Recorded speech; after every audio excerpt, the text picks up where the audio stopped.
আজ আমরা বিকালে চলে গেছিলাম খিদিরপুর জগন্নাথ টেম্পলে। ঢোকার সময় গেটের বাঁদিকে এরকম জুতো রাখবার জায়গা, আর ডান দিকে এরকম একটি ছোট মন্দির রয়েছে। আর এই যে এটা মন্দির প্রাঙ্গণ, ঢুকেই সামনাসামনি আছে হাত ধোয়ার জায়গা, তারপরে আছে একটি পুজোর জিনিসপত্র কেনার জায়গা। ওখান থেকে আপনারা পুজোর সামগ্রী সংগ্রহ করতে পারেন 51 টাকায় সর্বনিম্ন যে পুজোর জিনিসপত্র কেনা যায়, তারপরে 101 টাকার। আর ওনারা ওর মধ্যে ধূপ মোমবাতি সব কিছু দিয়ে দেন।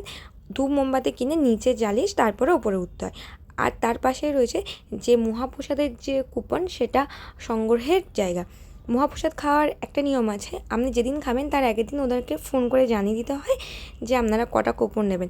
আর যেদিন খাবেন সেদিনকে 12টার মধ্যে গিয়ে টাকা দিয়ে কুপনগুলো সংগ্রহ করে নেবেন। কুপন ভোগটা সকালের দিকেই পাওয়া যায়, আমরা যেহেতু বিকালের দিকে গিয়েছিলাম তাই মহাপ্রসাদ খেতে পাইনি। এরপরে সিঁড়িতে উঠে মেন মন্দির আছে।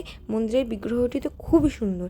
আর এরপরে মেন মন্দির দর্শন করে মন্দিরের চারপাশেও না অনেক ছোট ছোট মন্দির আছে, সেগুলো অবশ্যই ঘুরে নেবেন।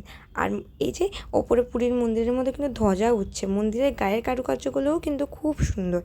আর এই মন্দিরটায় না সবথেকে একটা ভালো জিনিস লাগলো, কোনো রকম রেস্ট্রিকশন নেই, ফটো তোলা ভিডিও তোলা আপনারা যতক্ষণ খুশি বসে থাকতে পারেন।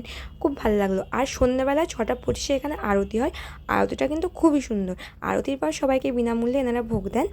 সেই প্রসাদের মধ্যে অন্ন প্রসাদও থাকে, আবার পায়েসও থাকে, সেটা খেতে কিন্তু খুব সুন্দর। আর আরতি হয়ে যাবার পরে ওনারা সবাইকে ডেকে ডেকে কপালে টিপ পরিয়ে দেন। আর এই যে একদম খিদিরপুর স্টেশন সামনে হওয়ার জন্য ট্রেনও যাচ্ছে।